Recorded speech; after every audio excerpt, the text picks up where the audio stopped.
Building downtown. Building downtown. Hey, it's the Building Downtown. Don't forget to follow us on social media at the Building DT. Don't forget to follow and subscribe on YouTube, iTunes, Spotify, Google Play, wherever you get your podcasts from. I'm your host, Jason Kelly. You can follow me at JKellyMMA. Join as usual my co-host Amy Barton. You can follow her at Ames Bell. Krill Kasatsky's not with us tonight, but check him out at Apostle Raps. Now, KOTD Grand Prix, we've been covering this motherfucker heavy, and we're soon going to have to change the name of this show to the Winner's Circle. Everyone that comes through has won. And D-Rec came through, his division is rep the best.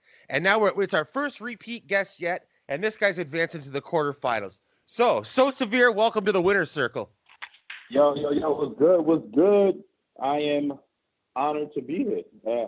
I bet you guys weren't expecting this. To be honest with you, when the news came up with Eddy I, and I messaged you, right, to get a quick quote from you for a recap show because I didn't want to bug you and just get you on for 2 minutes, right? Just, get your thoughts and then I can relay them to the fans. And the things you said to me, like, you seemed like you were fucking defeated. And I was like, this is not good. You do know you're not repping the confidence that I had that you had 2 weeks ago when I spoke to you. And I was like, man, he seems like he's going to be off his game. This is going to be a big mountain for him to climb. Holy fuck, did I ever eat my words?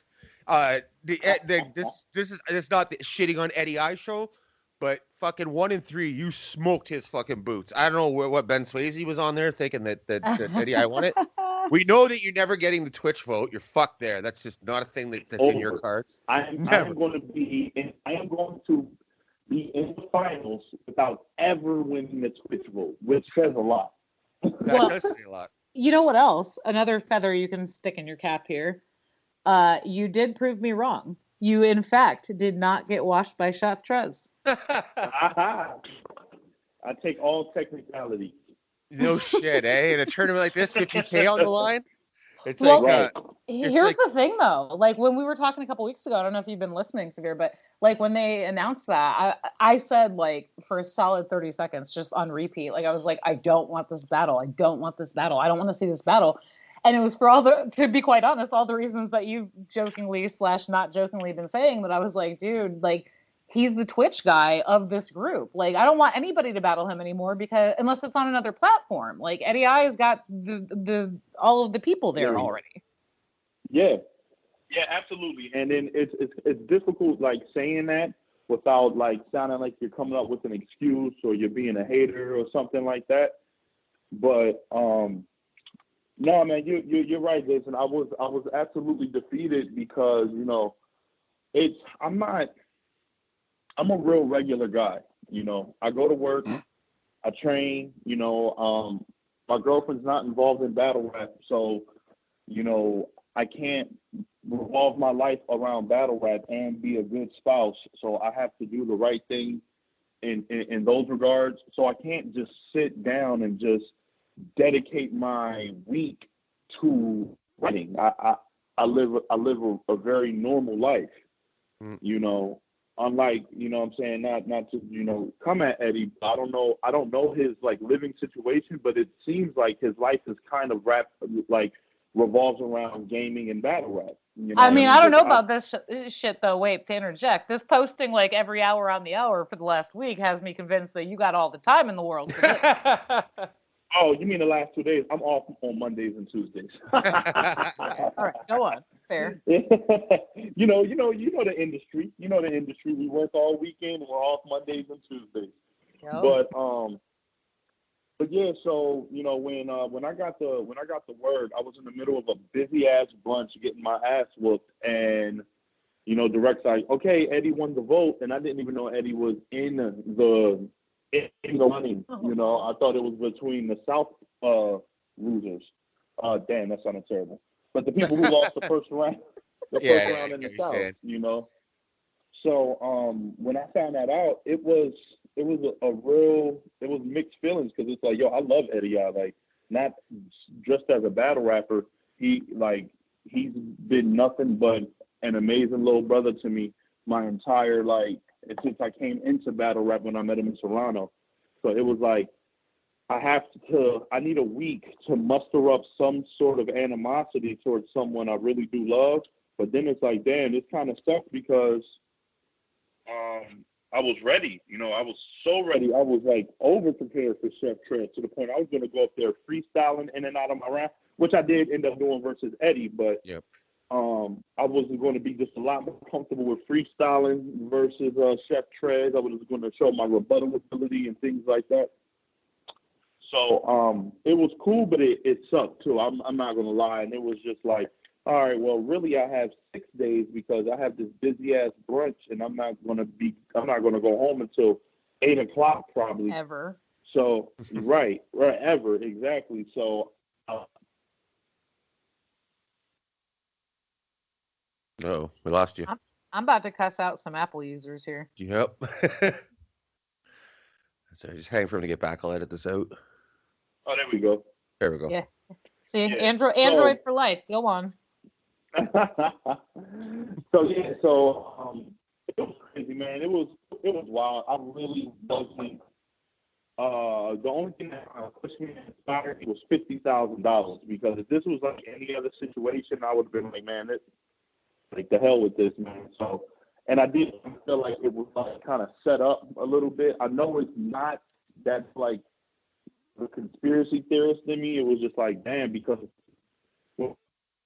on, you know, the internet world was like, yes, this is our chance. Yeah. Wait, and the sticker on the chair was pretty funny. Yeah, that was hilarious at the Space Off. Yeah. That was all freestyle, man. That was just, I seen the sticker and I didn't know that was the ruin your day. So I'm so detached from like battle rap. I don't be knowing things that I should know about, you know, and comment. Apparently, I had referenced a bar that he used before, and he was like, "Hey, Severe, what's your favorite caustic battle?" Ha ha ha. And I'm like, I don't know. The only one I ever saw is when you called Arsenal a Mulian, you fucking weirdo. I never watched it. The fuck? I never watched anything from yours again ever since you called Arsenal a Mulian. I don't even know really who you are as a battle rapper besides the Italian dude that called a black man a fucking Mulian. Yeah. So, you know, like A1 said to me, man, he said my biggest disadvantage in battle rap is that I don't watch enough battle rap. So there's been references that I've used before that I don't use references, things like that, and he'll have to tell me, like, bro, that's dope. It really is fire. But Saurus did that in like 2012, and I'm like, shit, you know. So he did everything in 2012. But that's like a big thing that I've been seeing, like criticism, like Severe's not as creative as we want him to be. And with this week, though, I completely threw away creativity and content. And what I sacrificed in content, I was trying to make up for it in memorization.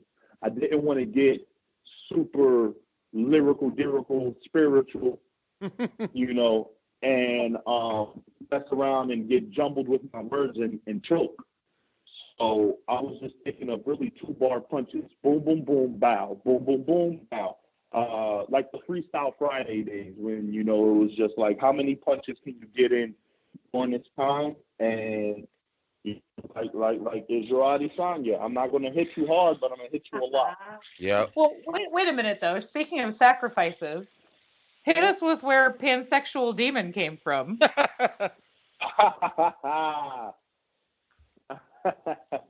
So there's like this blog. I can't even think of the guy's name right now, but he's the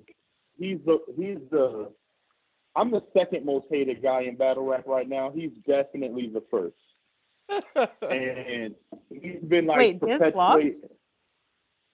Oh yeah, no, Diz, me and Diz had an amazing talk, and I'm challenging him right now. He feels like his position is threatened, and he doesn't like that.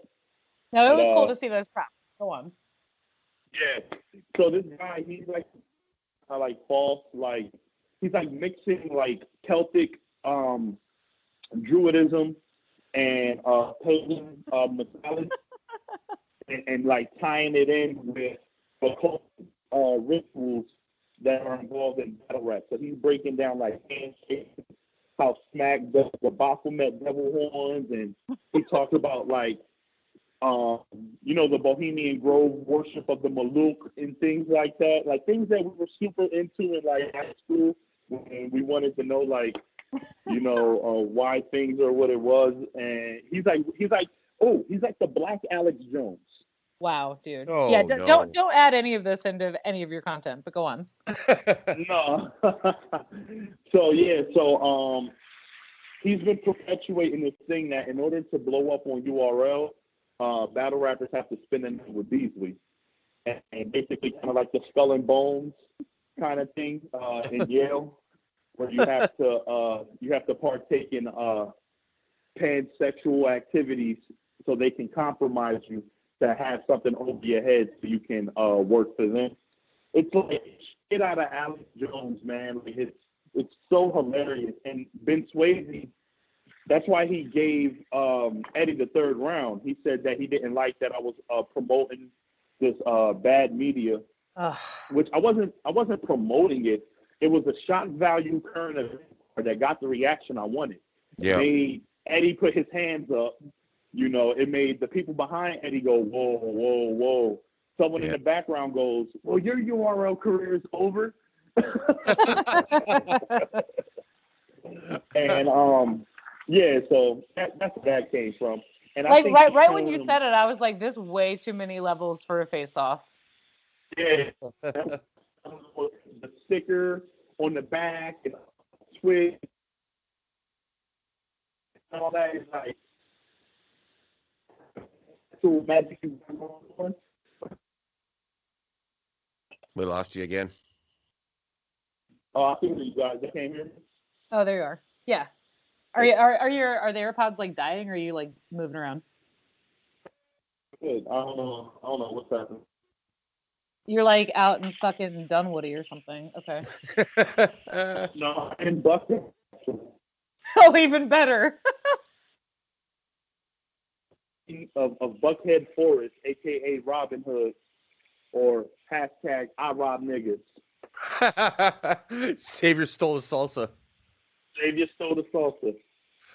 Yeah, so you got through it. You made it through. Watching the battle with Krill, it was funny because they said that the Twitch vote. Eddy got the Twitch vote. Krill's like, "What? Whoever these people are, they're fucking stupid. They're fucking." He's getting angry, and Krill has been fucking Dude, team. Krill doesn't give a shit about shit though. So if we're gonna be fair, before we even tell the story, he genuinely doesn't give a fuck about really anything. Excited very easily, and he's been ripping that Ben Swayze fucking flag. And the Twitch people, so they're all fucking stupid to him now. He never wants to meet any of them. He's fist fighting any Twitch user if he ever runs into them. So then they're saying Ben Swayze voted against you.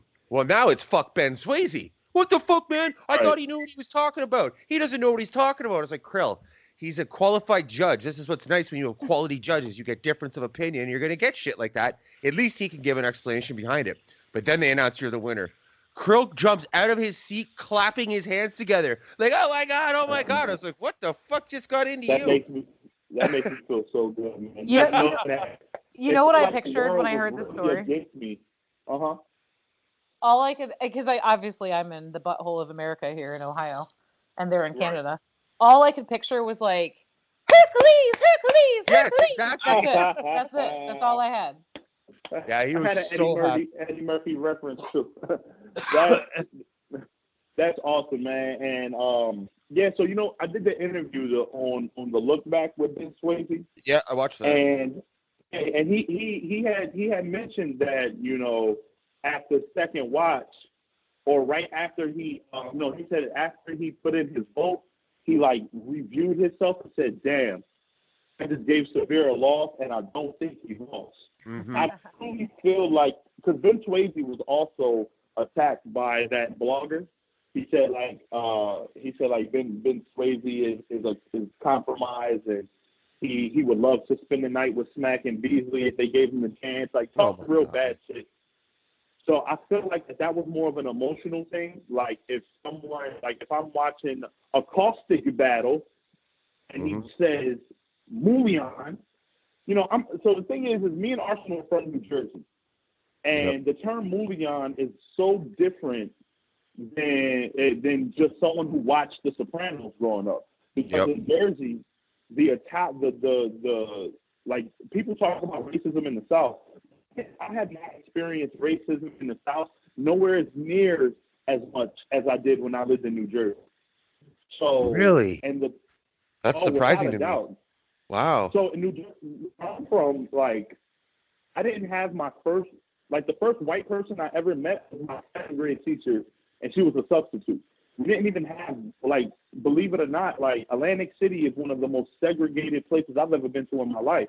I'm from the West Side where black people live. Downtown, all the Spanish people live. And they even separated an island off the coast of Atlantic City called Brigantine, which all white people live. And one day when we were growing up, we tried to ride our bikes over the bridge to watch a JV football game. And there were cops on the other side who we had to turn around and go back. So fuck. In our minds, we're like, damn, they don't even let black people in Brigantine, let alone, live there. So, and of course, the predominant white,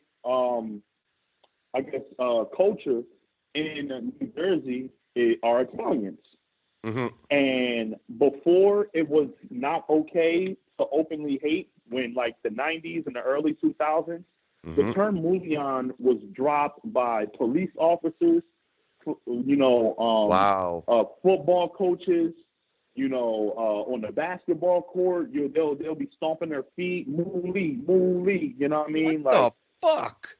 Yeah. So there's real risk. So I don't know if I watched The Sopranos, but there's an amazing series of episodes where Tony Soprano's daughter starts dating a half black, half Jewish guy. I remember that.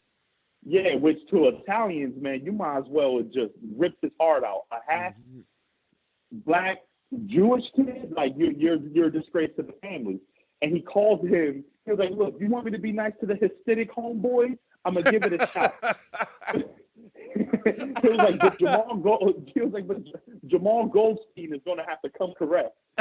And this was 2001 maybe, and that's regular. That was normal. It wasn't, outraged. It actually kind of made it normal for that. And all the Italians who wanted to be like Tony Soprano, it was like a regular thing. So there are emotions behind stuff like that. So I understand why Ben Swayze took kind of the emotional route, because it was a shock value bar that got shocked, and you can't tell anyone how to react to that. So I don't hold harbor any hatred or any upset with Ben Swayze at all. Me and him had a great talk about it, and I understand, and I won anyway, so it doesn't matter. Yeah, exactly. Yeah, it's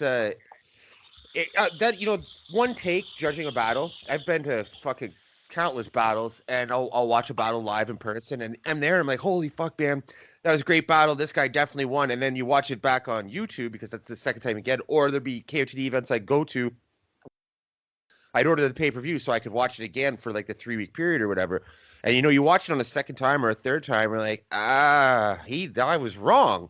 So I there's definitely Ben Swayze should definitely get some leeway there, and it's good that he comes out and says, you know what, I went back, I watched it. He doubts that his decision on first take is the right one. That's awesome to hear. And these judges, we had King Fly on last week, and like he said, people love these judges until these judges disagree with them. Not just the battlers, but the fans. It's always like that. It's always like that. Yeah, and the thing with Krill, right? Like I said on the show, on the recap show on Sunday, I was like, now when Krill sees Ben Swayze, it's on site. And Krill's like, no, I still like him. And I was like, I'm joking around, right? Krill's still getting to gain experience here. So to him, he doesn't want Ben Swayze to take that literal. And by no means would be shit on Ben Swayze. Fuck, I want him on the show, right? So it's just a fun little thing to add to it. And for Ben to man up like that says a lot. Because a lot of judges would just say, fuck it. You know what? I made my decision. I'll just bury my head in the sand if it was fucking wrong. And like the judges that fucked up. I mean, I haven't seen them or heard about them since, right? They just walk away. They didn't give a shit. They don't feel like they need to explain their stance on anything. I really gotta praise Ben for doing that with you, having you on, manning up like that, and admitting, he may have not had his best judging performance in your battle. Right, and one of the so in the building, people are like they weren't even fucking questioning. They were like, yeah, severe one, and I had got great advice. They said that Eddy I was battle rhyming, and he battle rhymed way better than you did. His structure, his rhyming patterns were better. What you did, you battle rapped. You went, instead of trying to rap into people's ears, you rapped straight into their heads. Like, the bars were very clear and concise. Like when I told Eddy, you never identified as a brother. Don't you know climbing this mountain is heavy? Bro, I want to see your black show, but there's never been Malcolm and Eddy. Mm-hmm. That's not difficult to digest, but for, a predominantly black crowd in Atlanta, that hit people really hard. Like, yep. holy shit. Like, yeah. But, Eddy goes, excuse the garbage. I'll leave you empty like a new apartment, big body, chupacabra. Now y'all praying on the savior like the dude, the saga. Mm-hmm. It's dope sounding, but when people are listening, they're like, okay. And then he spent his whole third round talking about how I knocked someone out. Yeah. And it took like 45 seconds. Even his best, and once again, this isn't just going in on Eddy. Yeah. But his best bar, in my opinion, was the Luka Doncic. I shoot at the last second, like Luka Doncic. That was a 30-second build-up in a 2-minute battle. Fuck. It's a quarter round. You got 25% of your eggs in one basket right there. Yep. Exactly. And the clip that's going around and everyone's like, there's no way Severe rap better than that. It's like, yo, that was a dope bar. But in that same time, I was like, this target hit a spot and throw a lob, lift and caught it with the kid on the other end like Kenyon Martin, loud pack, something nasty out the bag like Proud Snacks, like bow, bow, boom, boom, here you go, there you go, eat this, take that. It was a buffet instead of a pre-coursed, setup. So I think that was that was a major difference. So I do want to I want to learn from Eddy and from that battle and work on my rhyme structures. But a super duper top tier that I might tell y'all who I spoke with after the tournament's over. But I want to keep it on the low for pansexual ritual. But he explained to me how to the untrained ear and off camera, the way I deliver my material can be a bit like it's not that digestible content, but and then raising it at the end of the bar, almost anticipating reaction, it makes it so you're overselling your bar. And if someone doesn't think that bar is that good, it makes it worse than what it really was because of how you're selling everything, And to work on my vocal control, and I'm also going to do I'm going to record myself battling my rounds and looking how it looks on the camera to get the perspective from the people sitting down, because I get so caught up in the building and that feeling, the rush, people pushing me and grabbing me and going crazy, that I forget that 99% of the population that's watching this is not in the building. Mm-hmm. Especially a small room like that too, where you know what I mean? I would think that projection and just to make sure that your bars, the content in them is actually being digested, as opposed to just this force coming at you where there's so much volume, there's so much energy where some of the contents get overlooked. That I'd say that's real. It's even easier for that to happen in a small room as opposed to, if you're doing mass or fucking blackout where there's 500-600 people or some shit. Absolutely. Now, speaking Like, of, sorry, go ahead. No, I say it all that just to kind of wrap it up and to be. I don't feel like I smoke. I feel like I feel like the South region cat should have went on anyway, but I feel like of what I. We lost you. Yeah. Hello. Hello. Yeah. Still gone. I can hear y'all perfectly. No, y'all like can't hear me at all. you're there, but we can hear like every third syllable. Oh. Now you're gone. Now he did. Now he left. I heard that.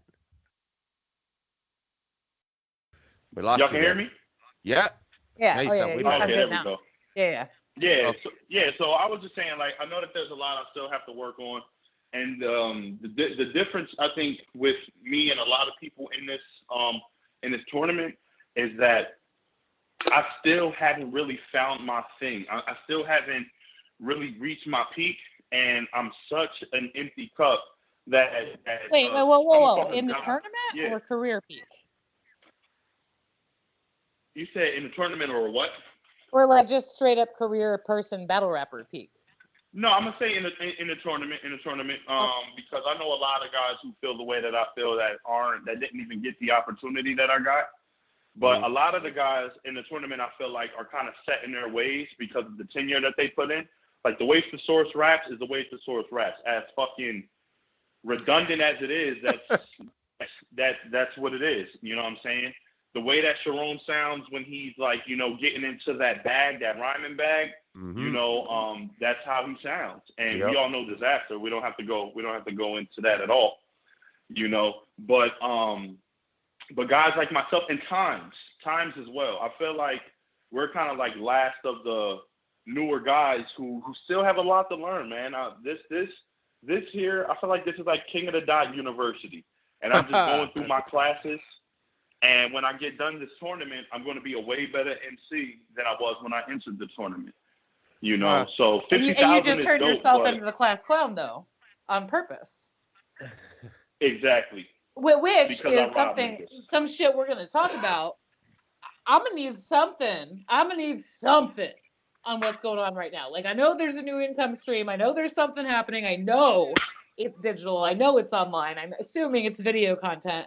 Break us off something.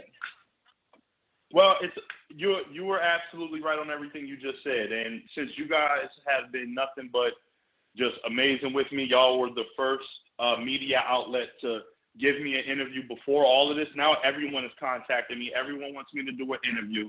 And I told them, like, I'm not doing any interviews until I talk to my friends first. And then we can discuss a payment opportunity post me talking to my friends. And so I have no problem telling y'all I was planning. I have a online store that I had bought the domain name for, and I bought the rights for the phrase. But it was meant to use my past history of violence and flipping it into a positive kind of stream of income, and it was run my fade. Everyone knows me to tell someone in an event, after the event, run my fade. So now I bought www.runmyfade.com, which is about combat sports, health, wellness, and battle rap. Oh shit! And it's an online store. I have rash guards to go under kimonos. I have t-shirts. Yeah. I have sweat hoods. I have the little trash bag jackets that people like to wear on treadmills. You better link up with Ock for some potentially free promo on that stuff. But go on. Yeah. And I have a bunch of samples coming in. They're supposed to be in by Halloween or what's that first Monday? It will be November 2nd. Okay. And So the site is online. Y'all can actually go on the site right now. I just haven't officially launched it nor announced it. It's the first time I ever talked to someone about it other than like my girlfriend and like close friends. But since that was what I was planning on doing anyway, I flipped it and I have a sample image that I'm gonna send y'all in the inbox. Y'all can keep it on the low. Matter of fact, I'm gonna send it to you right now while I got you on the phone, and I'm gonna just keep talking about what I'm doing. Mm-hmm. So what it is, it's stolen salsa.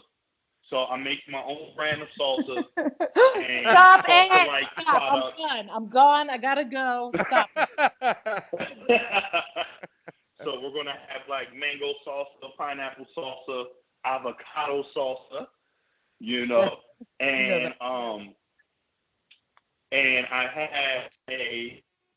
want to do a series of online videos of my moniker, Robin Iggas, Robin with 2 N's, Robin Iggas. So he is the adverse of Robin Hood, of stealing from the rich and giving to the poor.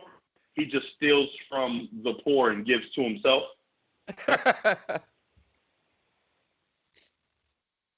I feel like you're gonna have like this alternate persona, and you need to link up with Pat Stay about some internet persona shit. And yeah. So I have this, you know, I have some things coming in the mail that I still want to catch y'all by surprise.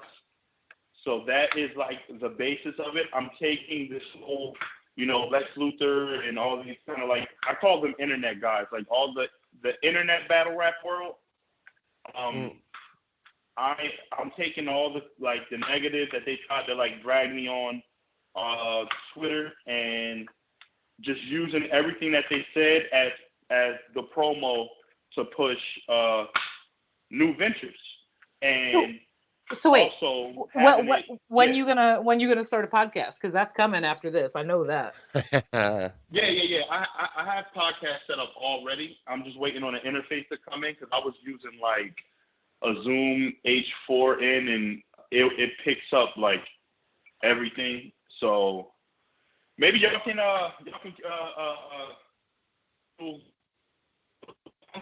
on and helping me out a little bit on getting it together.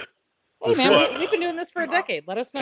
Anything you want to know, plus any if I can help or if Amy can help in any way of hooking you up, like the crossover with combat sports athletes, UFC fighters, whatever. Definitely let me know. I can talk to. There's tons of people we can talk to. Beautiful. Well, yeah, let's not get crazy now. Yeah, I'm not bringing you John Jones and Conor McGregor. I'd be willing to, you know, even just make it just a branch off of the building downtown. Like I love what y'all have going on, and it can be like a spinoff of what's going on here, you know, and just collaborative promotion and, you know, making it so we all help each other, man, because I really want to stress the fact that I'm doing my best and I'm trying so hard to just be a better human, period. And if this was like last year or 2 years ago, I don't know how I would have reacted to the Twitter world. I actually had a lapse for a minute. Like when I woke up Monday morning, I was expecting to get like a lot of love on the internet world, and to see how bad I was getting dragged, it bothered me for a second. And I had a moment where I almost like broke my my weed fast for the month. I like was, dude, you only got days. Come on, man. Yeah, I know. I was like right there, man, and I was just feeling like I was feeling some kind of way. And then I said, you know what? Like this here is the biggest challenge I've had to date post mental health, you know, fixing. So what am I going to do? I said, okay, I'm going to find a way to take all of this and make a couple bucks off of it. So, okay, you guys say I robbed them? Well, let's go. This is what we're going to do. I'm going to take the power away from y'all and empower myself by embracing the narrative and doing what one of the things I think I do best, and that's make people laugh. And I'm going to make it, instead of having people angry when they hear I robbed Eddy, I want people to laugh now. Well, so wait a minute. Let's very, back up. very Wait, Robin, let's back up. Robin Williams-esque. No, I mean he did as hell. Let's not do that. But Oh, let's back up half a step here That's a good point. before we get into the stuff where I'm like screaming in my kitchen about meditating. So if and when you do a podcast, we need to clear this up right now. I need to know, especially if we're talking about a building downtown collab. I need to know what to expect. Are we going to hear on a podcast like the Severe as the guest on our podcast? Are we going to hear the Severe clowning on social media? Or are we going to hear the Severe voicemail 70s porn star savior? I feel like John Don. D, all of the above. Dude, have you listened to your voicemail though? Come on. I was like, we got to hang up on this. No, I haven't, yo, I made that voicemail like 10 years ago. I haven't heard my own voicemail since before I even started battle rapping. I might have to look at that. All right, look, call yourself and then make that your intro voice for whatever show you do. That is so hilarious. So that is hilarious. But yeah, man, I just want to just have different ways of artistic expression, and being, I did really want to be respected in this tournament, but the phone call that I got from the God tier MC really put things into perspective for me, and it made me realize that to pay attention to the people who I care about and the people who are showing me positive love and even constructive criticism. I take constructive criticism, but not paying too much attention to the bullshitters and the naysayers, and just finding different ways to just be better, man. Like, I don't know why people want to suck all the time. That's some heavy 2020 vibes. That's why. You mentioned, seriously. You mentioned too about you appreciate any help you can get. You're willing to help other people out. And I was talking to Krill the other day about. Krill said something about someone. Maybe we should ask them for help or ask them for advice or something. And I said, there's no point in that. I said in combat sports, definitely. It's like I was actually looked at as kind of foolish because there was tons of writers, tons of podcasters that I helped out behind the scenes, and I'm like, yo, don't even give me the gratification. Like, I'm helping you so we can grow this industry, so everyone can be better. There's fucking room for everyone. There's no need to hold people down. But as soon as somebody gets a little bit of shine, they're like, no, you can't know anything. I'll never help anyone. And they applaud people's failures and shit. And I find that to be the dumbest shit, right? Like, with what you got going on, what's it going to take for me to text a few fighters and just get their feedback, right? Now, imagine, fuck, I'm not doing that because that helps you. Or, furthermore, doing it and then expecting something in return from you. Oh, fuck, I said for 4 or 5 text messages. It's not that big of a deal, man. Give the guy a hand. And it's nice to hear you say that because in this industry, I don't know what it's like in battle rap per se, but I know in music it's like that a lot too, where it's cutthroat, right? Nobody wants the other person to get a step ahead or even be equal. Like, shit, man, let everyone eat. Let everyone have fun. And what sucks, man, like exactly what you said, that system has been proven to be successful. In your opinion, who's the most successful podcaster right now? I mean, Rogan goes without question because of his name, but exactly. That doesn't mean he has all of the fans. I mean, it just means he's monetarily valuable based on his name. Yep. But using Rogan as an example, I did not know half of the like Brendan Schaub. Oh God. Joe Rogan could have easily said, "You're not funny. You're not that great of a fighter anymore. You don't have the heart for that." And guys like me, guys like Ari. Guys like Delia, guys like Joey Diaz, Wait, Ari, really, like Ari Shafir? Right. They came up together and they bust their asses in the Comedy Store in the 90s and the early 2000s. But when Brendan had got his own podcast, Joe Rogan didn't say, no, I'm too valuable. I'm not going to come and feature on your show for free. Or I'm not going to help promote, or I'm not going to do anything like that. He assisted him like a great mentor should. I feel like a bit too much personally, But he did it. He did it without any cost to him at all. And now Brendan Schaub, the motherfucker has a Netflix special. It's terrible, but he has one. Mm-hmm. So it's a system that works. Joey Diaz is set for life. I feel wait. Before you get to Joey Diaz, I got a Joe Rogan and Brendan Schaub. Do you feel like that was out of the goodness of his heart just for podcasting and possible kind of comedy, or do you think it was partially because of the connection with MMA? Because I don't see Rogan, and like, look, I'm not shitting on Rogan either. I don't see him out there helping any other podcasters. No, it was definitely the latter. It was because of their connection with MMA. But if you remember, there was a podcast where Joey Diaz openly admitted that he didn't like Brendan, and he didn't like that Joe Rogan was assisting Brendan. That his exact words was, you weren't in war with us. What did you do to deserve? I was headlining for $15 when Mitzi Shore was fighting to stay alive, and you just kind of walk in, and just like you said, Amy, because of your connection with MMA, you're now getting paid way more than what I would have at your age, at your level of comedy.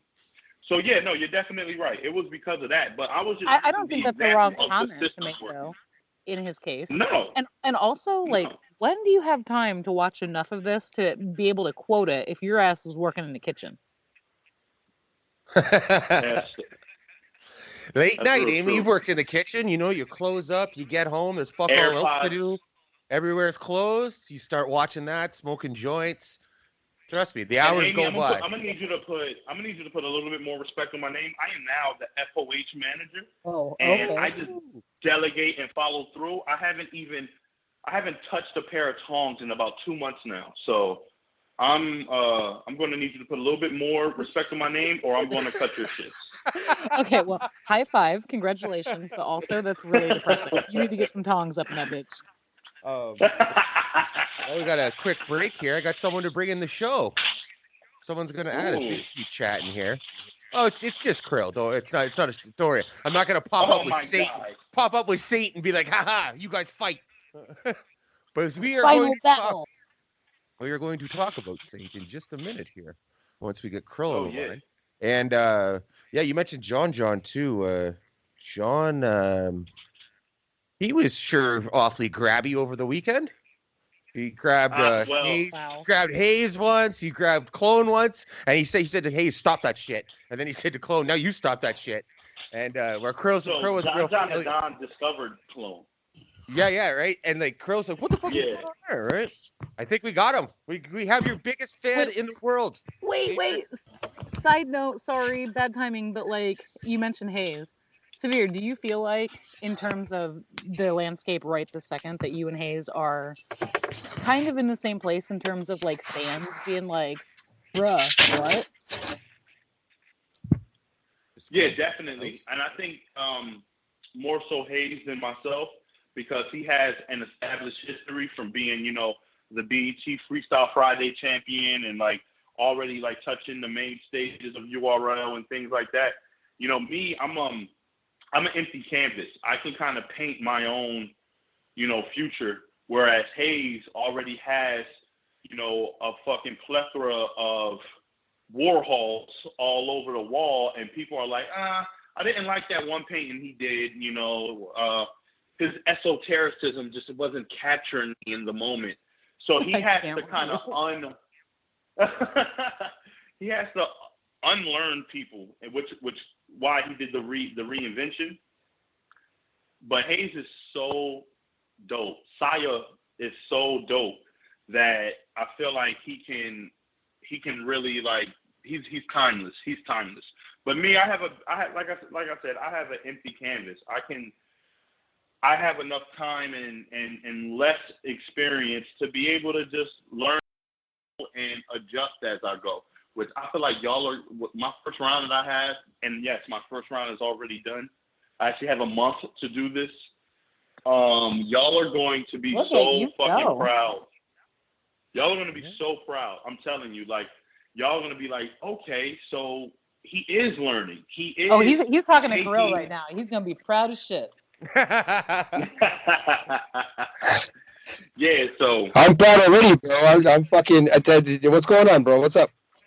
my guy, Krill, y'all just want to say, man, you are fucking amazing. And whenever we link up, I'm not sure if you partake in the finely crafted beverages of barley, but we are going to fucking we are going to tip the fucking mug of ale and sing old pirate songs, bro.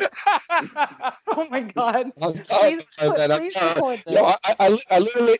I don't know if they have told you or not, but I literally started clapping my hands when Direct brought Yeah, they it, told me delivered you it so jumped nicely up and- too, right? Yeah, Yeah, no, man. Because I was, man. I legit was rooting for you, and I legit think you got it well. I think that was a 2-1 battle, bro. It was all you. Yeah, man, and I once again, man, I appreciate it because it's like if you get caught up into the internet world, you start to kind of think that that's like really what's going on.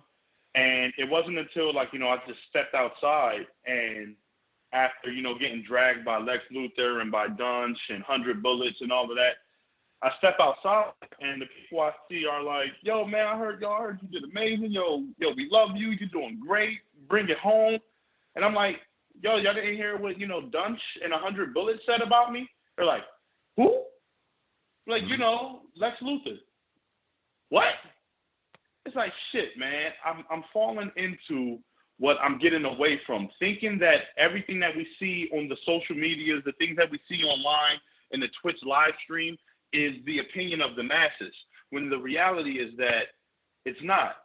Like, the people that you have interactions with, the people that you see in real life, that's who's important, not someone who has the safety of a computer screen to say whatever they want about you.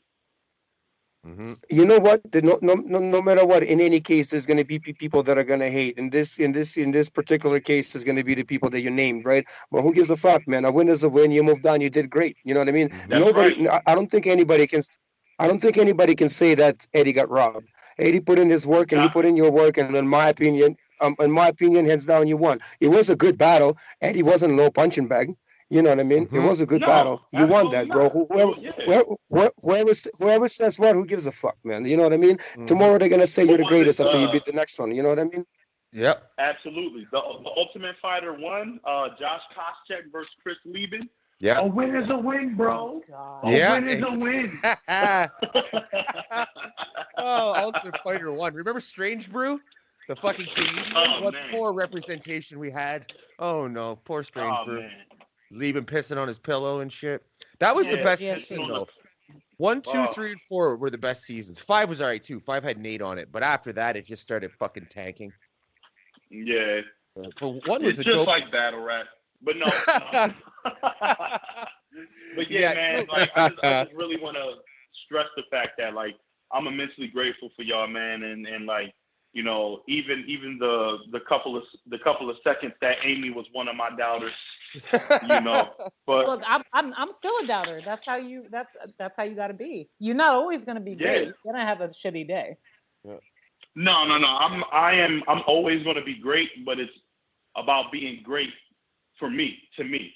I might not always be, the winner to the people's perception, but I think that is different from greatness. And okay, that was a poor choice of moment. You're not always going to have the best performances. Nobody. I'm always going to have the best performances. And no. I can't with you. He's going. That's right, man. That's right. He's totally going Koscheck. I gotta go. Yeah, it's funny. Man, no, but this shit is dope, man. I'm not letting people take joy, steal my joy. I'm having fun. I got a paid trip to fucking Los Angeles on a card with Saya Boy versus Disaster. I'm living a life that literally no one from the west side of Atlantic City has ever lived, ever. I told people in the interview that me and I was flown to Vancouver, British Columbia with my girlfriend, eating fresh raw oysters that tasted like what smelled outside, and eating fresh caught Alaskan salmon, because of battle rap. There's nothing anyone can say or do to kind of take those moments away from me. You know what I'm saying? So But you know what? I'm not sure. After that last performance, you deserve another weekend in the woods. Yeah. We gotta go. Me and her gotta go back to the woods. You're right. That was a good. Well, y'all didn't even get to hear none of the woods bars because those were all for fucking Chef Trez. Shit. I mean, look, give us a peek into something that you would have thought was like that hits hard. What was I? Yeah. What was I gonna say? I was gonna say, yeah, I was gonna say something like, yes, it's true. I'm from Jersey, and y'all wonder why I rep the South region when there's plenty worthy.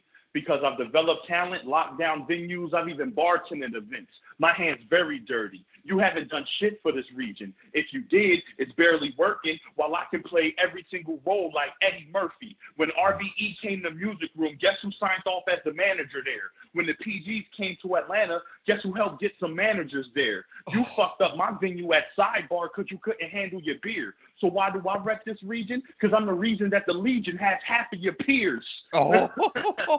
Okay, well, you have a good night. I'm done now. No shit. And I was like, they're like, why so severe here? We don't think that he is fair. I was like, but when the stakes are high, I was like, Old Red whooped your ass. So y'all think that he is fair? We were there. When the stakes are high, Chef's supposed to cook Red, but I guess that beef is rare. Oh. Good bars. Chef bars. Yo, fucking yeah. When street hymns and this is another thing too for all you guys, right? Like it depends on what you're into, depends on what the fans are into, the listeners. Street hymns and loose cipher. I even said at the beginning of the recap show on Sunday, video game bars. That's something you got to deal with. Okay, I'm listening to that. I'm fucking lost because I don't know anything about video games or anime and shit like that. For a fucking judge, it must be even worse. Because picture if I'm a credible battle rap judge and then I have to judge that battle, I don't fucking even know where I'm going to base this off of. I don't even know what they're talking about. It's got to be tricky. Absolutely. It's got to be tricky. Like people need to know that you're a chef, right? They like that connects those things even more so. So I think like absolutely. Yeah, getting in touch with fans, getting yourself out there on social media so they know what to expect from you and know a little bit of who you are. That's got to help a lot too when you're putting together your content so it doesn't get missed, right? Absolutely. Funny about that battle, are y'all aware of a battle rapper by the name of J2? Yeah, I know. So I actually discovered J2. The first battle, no one wanted to battle him because he's gay. And they were all kind of just like fucking homophobes who didn't want to give the gay guy a shot. So I said, so he got like backed out on his first battle. So I like freestyled around so he can just get his bars off. And ever since then, he's been like one of my closest friends. But what people don't know is J2 is super fucking gangster. He's from like the slums of Indianapolis, Indiana. He's been through so much crazy shit. He's done like 10 years in hardcore fucking jail. Like he's the real deal. So we're standing there, we're listening to the battle, and this guy, Street Him, says, yeah, y'all know the anime Demon Slayer, there's Akana, and Akana does this with a katana, and J2 leans over to me and goes, I don't understand none of this shit. So when you react, I'm going to react.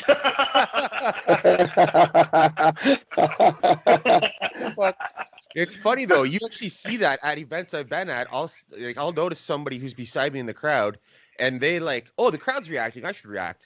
That's like the guys that voted for Eddy, the Twitch fans. I was saying to Krill, I was like, the worst part about that, it was actually on the show with Krill and Amy. Because we talked to Nameless before this tournament started about judging and stuff, and fan judging, it can easily be a biased thing. It's such a tough thing to moderate. And something like Eddy is exactly that. I mean, how many of those fans are just fans of video games? They follow him on Twitch. They don't know fuck all about battle rap, so he's already got their vote. Right? They're not even. Eddie won the fan vote versus XL. Yeah. He, and there was comments on there so fucking hilarious. Like after I did when I was talking to Oz Baby right after the battle, people are like, "Yo, Severe, he's actually a real cool dude. I'm still voting against him next week, but he's cool." Oh, you should have So seen the Twitch chat. The Twitch chat after you guys were done the battle, it was Eddie smoked him. Eddie bodied him. Eddie 3-0. Eddie yeah, with a nasty 30. And we're looking at him like, what the fuck were you guys watching? Even if somebody did believe you lost, it's still, how the fuck can you explain a 3-0 or a body bag? Yeah. well, I rewatched it. Yeah. Yeah, I rewatched it. Wait, whoa, pause. You rewatched what, where, and how? Well, my girlfriend had recorded it, so I like sat outside and watched it while they were getting the next battle going. And so I was checking it out, and as soon as Eddie starts rapping, I see a bunch of comments like Eddie 3-0, Eddie 1-0, Eddie 2-0, and I'm like, he just started talking. This is the intro. No shit. No shit. You know what really matters though? Go ahead, what really matters though is there's a house full of credible judges, right? And you've only missed one, right? So that's what really matters. Although all those comments is pretty much it's either friends or dick riding of some sort, right? Like I said, it was no beating, but you definitely won. Mm-hmm. No, and I truly feel like I won the first and the third round. You know, I feel like he spent a lot of time trying to build that me knocking my homie out kind of thing, and I felt like it took so long that even though the punch was okay, it was like a minute of just talking about that. And Eddie rhymed better than me. If this was a battle rhyming thing, then I would have gotten out of there. But I feel like as far as the battling goes, I was being real direct by saying things like, you're only here because Twitch be running this fella a game. Now your social dilemma is they the one selling your name. Well, I'm going to tell you the same. I had to refocus my brain since my URL link broken, but here the .com to reopen the page. That was crazy. Like, it's like people saying that, oh, my pen is trash, but I felt like that was a pretty well thought out and honest thing. Like, I fucked up my shit with URL. Here comes the king of the dot, but you're only here because Twitch loves you. Yep. You know? Yeah, that was really clever line. I like that one a lot. I remember when you spit that. I remember like, oh shit. Yeah. So wait though, with all the love, I mean, you are at present day online going all in, and that's a whole different thing. But like as a person, you're just kind of like, yeah, humble, yeah, learning, yeah, I know my worth, so I'm not gonna shit on myself, whatever. But like the online and the haters and the fans and the XYZ.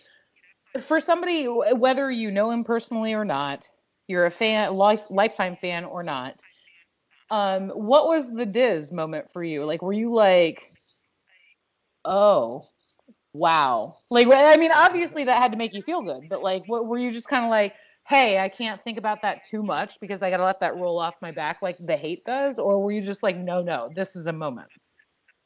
No, like when Disaster had Show Me Love, like when he just like he told like Lush One, hold on, wait a minute, forget that. Let me take this moment to do something I never do, and that show someone some love.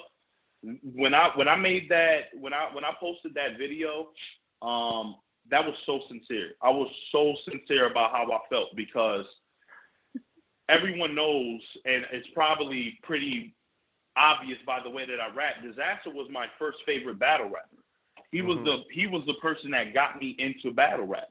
And watching him versus like even battles like him versus A-Class and No Can Do and things like that, I was never a fan of leagues. Like where I came from, we had Smack DVDs, but Smack DVDs were more for industry drama. 50 Cent beefing with Ja Rule, Jadakiss beefing with and then they would have battles kind of sprinkled in there. Yep. So Smack wasn't URL. It was the media for the urban hip-hop community. Mm-hmm. At that time, people weren't watching Grind Time. People weren't watching Don't Flop.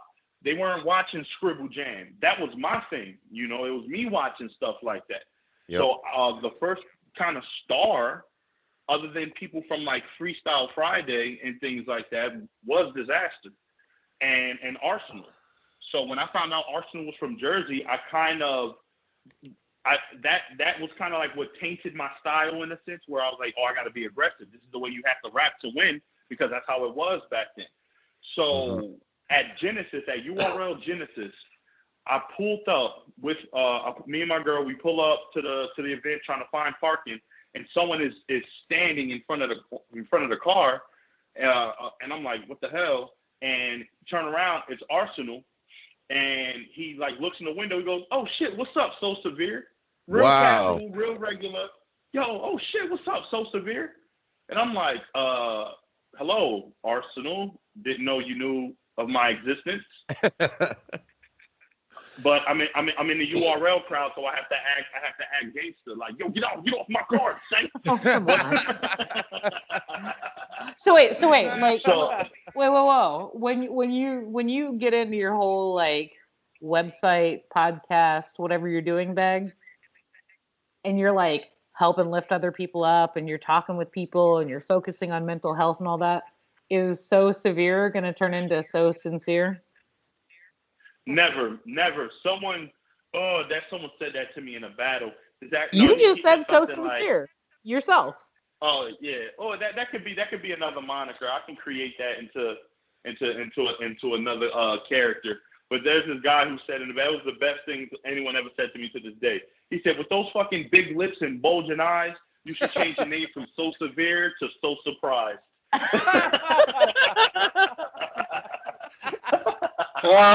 Oh shit! That's fucking hilarious. But that's Misfit, man. He's like the only other battle rapper from Atlantic City. He just never got his just due. But so that moment with Arsenal was like, it felt the same way when Disaster had showed me love, especially someone like Arsenal actually shows a lot of love to people. Disaster does not. Nope. So when he was like, listen, man, this dude's severe, it's fucking crazy, like, you know, and I was told by close people to this that he said that I remind him of him when he started out. Like things like that. Like it's like, well, okay, those like that cancels out anything that anyone else says, because you know, it's like if Michael Jordan says you're a good basketball player, you're fucking good. Yep. If Hoyler Gracie, you know, says you're a black belt, you're a fucking black belt. Yep. If Horian says you're a red belt, you're a red belt. Like that's what he said. Nobody listens to Horian. Come on. Hey, look, it is what it is, and you're going to have to accept this. We got to get you on a show with Henzo. Oh man, that'd be a really fun show. All right. I actually changed who I want to roll with too. Y'all put me on blast last time, and I changed who I want to roll with. If I can roll with anybody on the mat, and it's John Danaher. Oh shit! Okay. Wow. Okay. Yeah, I changed because I was thinking of what the right answer would be instead of the so sincere answer. And Danaher is, and of course Eddie Bravo, but Danaher has this just amazing way of teaching real life jujitsu, which I'm not walking around with a gi on, so cross collar chokes and lapel grabs won't work. Where Danaher is creating a legion of people who can break your fucking leg wearing whatever you're wearing. So the whole no gi concept and how he breaks it down in a philosophical level, I would definitely choose, if I can roll with anyone, it would be John Danaher. So wait, going back to that, we talked about this last time. Do you watch Hot Ones? Yeah. The last one I watched was Joey Diaz. I'm really exposing how much of a fucking stan I am. No, look, the reason I ask is like, we talked about this somewhat in the last show. You need to watch the Ronda one because it came out like a few days ago.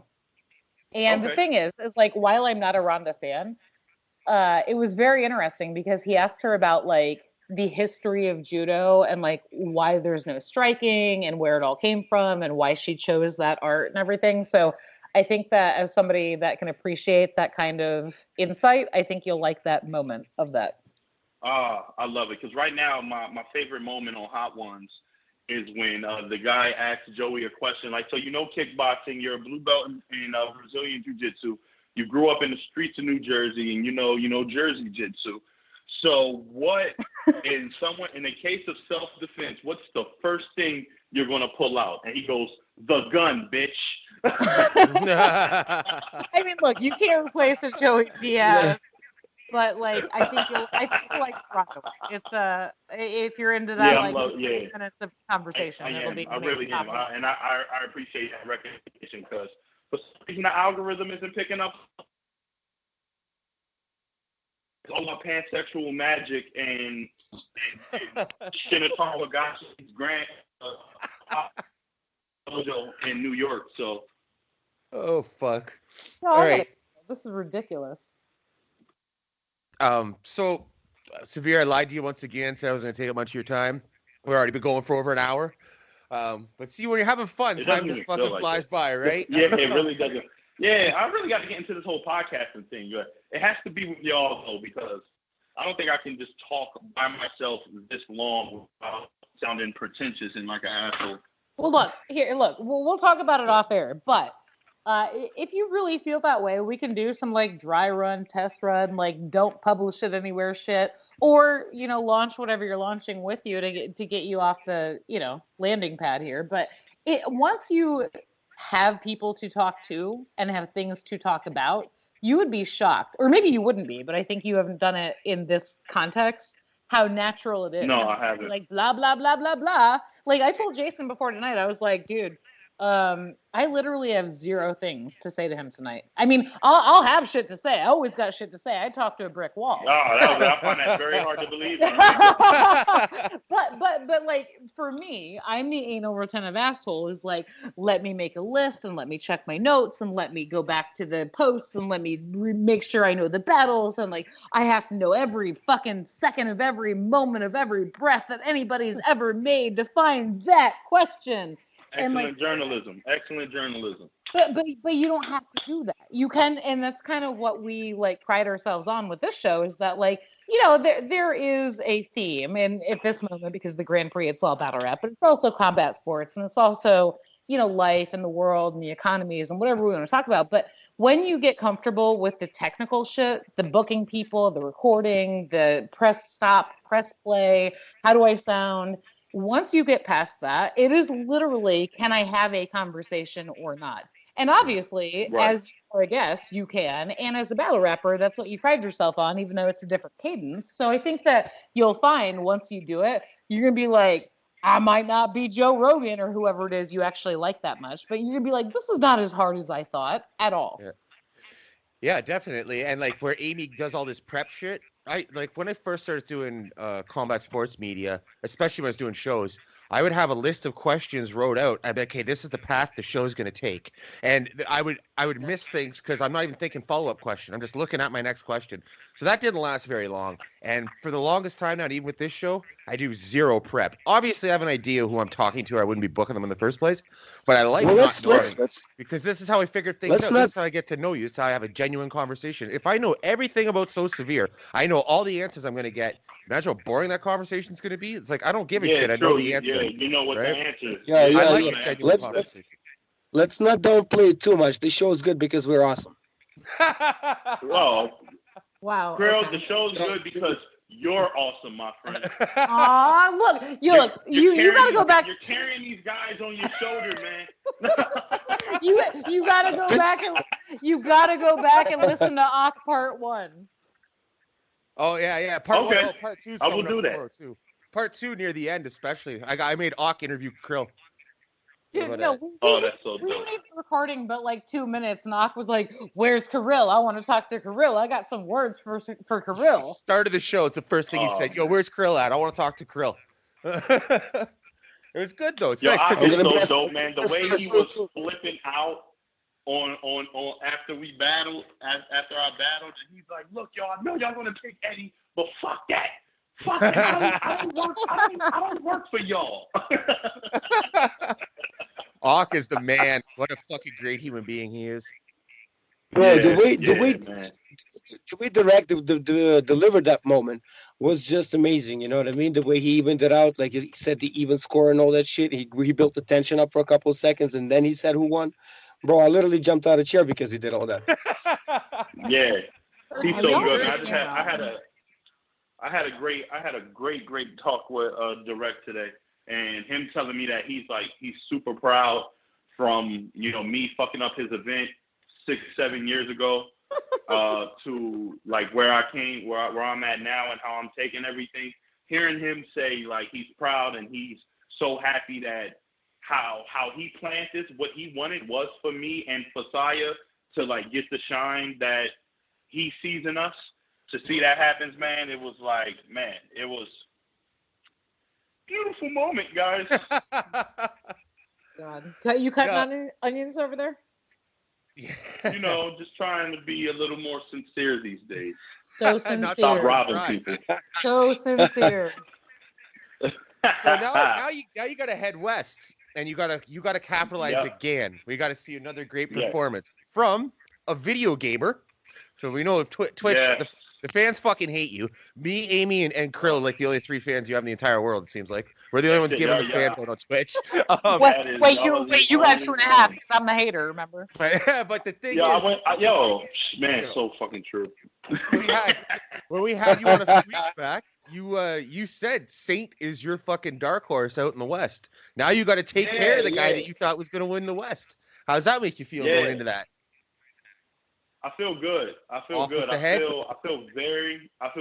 confident. I feel what Saynt does great, I can do better. And what Saynt lacks at, I can do better again. So my big thing that I'm worried about is... So you're saying you're just overall better? Do you think his age played into that for you? I think his age works as an advantage and a disadvantage.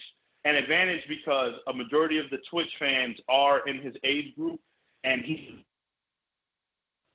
like Eddie. He looks like he's more of a relatable figure, which is what drew me to Arsenal was a relatable figure to me. He's fucking hood ass dude with dreads from Jersey who's angry, and so I wanted to see Arsenal win because his what relates. So I feel like that's a disadvantage, but I think. Like my favorite saying, Father Time is undefeated. Where I probably lack at in battle rap experience, I have experience.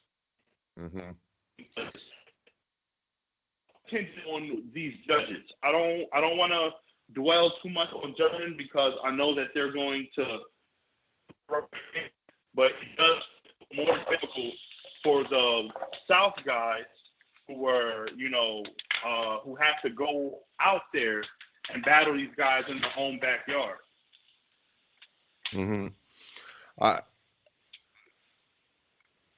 Did we lose you?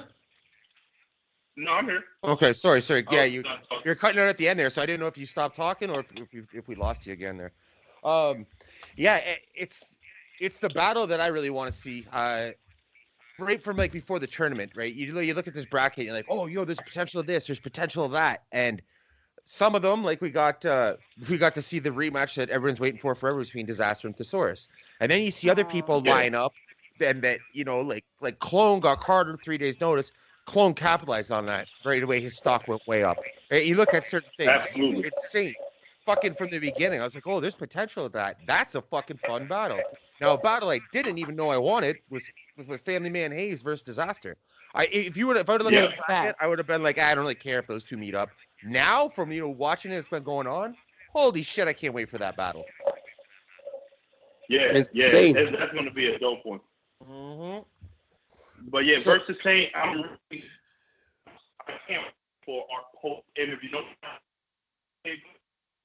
And so of battle.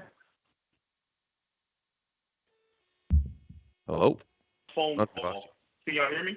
No, start all the way over from the end of the question. For real though. Yeah. I of the battle. I'm looking forward, no matter which way it goes. I'm looking forward to the conversation that we're going to have after the battle when y'all are like, "Holy shit, you really switched it! Like you are learning." And no matter which way the cards play out, I know you're going to be proud of it. I don't doubt that. Especially you, Chris. I know. Terrell's going to be like, Hercules. Yeah. I'm in your corner for sure, bro. Fuck. Man, I know it. I know it. Saynt ain't no joke. You gotta know that, right? Like, it's not gonna be no fucking. This isn't gonna be no fun, fucking relaxing little thing, right? Yeah. No walk in the park. Look, I watched Saynt versus B Magic 3 times yesterday. That's a good battle. Yes, and it scared me. It scared me. He's definitely not around. How comfortable he looked versus B Magic, and his creativity made me really. It gave me butterflies a little bit. So I'm very much aware of who I'm battling. Those butterflies are good, though, I would assume. Yeah, absolutely. So now that I have an actual month to prepare, I know this kid isn't backing out. And if he does, I just got to battle Eddy again. And fuck. Maybe they'll bring Thesaurus back for the West. You can have him, and you can give him the Dr. Seuss rhymes you gave us last time. Right, exactly. You're not being censored. You just can't say the N-word. Thank Jesus Christ. But yeah, so we are definitely moving on. We are absolutely taking advantage of the situation, and I'm taking more of a psychological approach with the promotion, as y'all can see, which everything in due time will make perfect sense. I like it. You seem real calculated about the steps you're taking right now. So, what do you mean? Yeah, I'm not big on cliffhangers, so. Well, you gotta wait. No. We gotta wait. You know, this is going to be the #1 podcast in battle rap soon, and I don't want anything getting exposed. Yeah, that's what I was just saying. You seem real calculated, and you're working on timing with this stuff. And like you've spoke on it before in the past, you fucking definitely had some reckless moments in your life, right? Without thinking first, doing something and fucking up.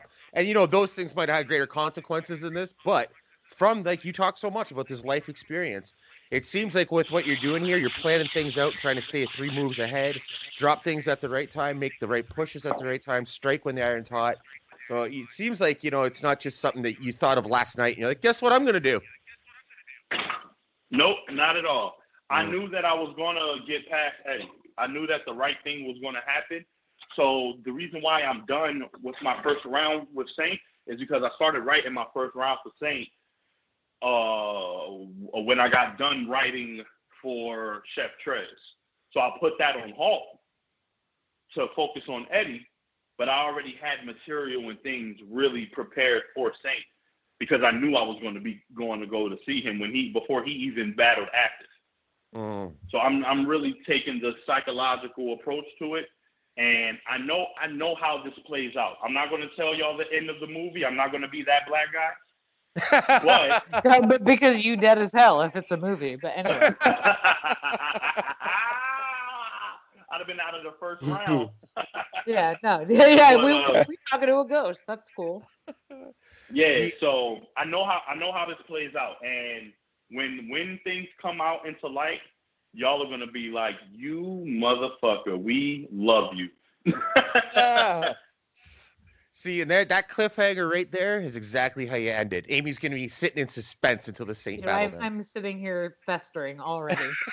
Sweat's just pouring out of her fucking head. All right, Severe. Man, yeah. We really appreciate it. Definitely. I mean, these are going to happen more and more, and we're going to be talking off air. Me, you, and Amy about like what we said. You know, whether it be podcasting, whether it be hooking you up with some combat sports fighters to help with that. So yeah, obviously on air. The fans, the listeners are going to hear more of you, and off air, we're definitely going to be talking a lot more as time goes on. I'm immensely grateful, man. I love you guys. Y'all are so. Yeah, man. We fucking. Congrats, bro.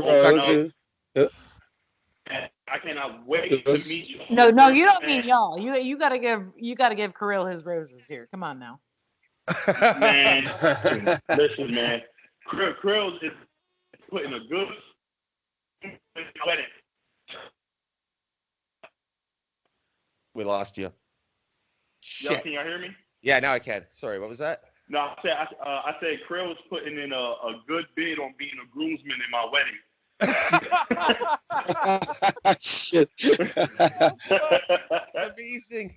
This is we're gonna have to fucking make a trip to Atlanta soon. Direct Wait, wants us down there. Severe wants us down wait, there. wait. Man. Does she know y'all getting married? Yeah, if she didn't know, she wouldn't be with me right now. All right. She's very much aware.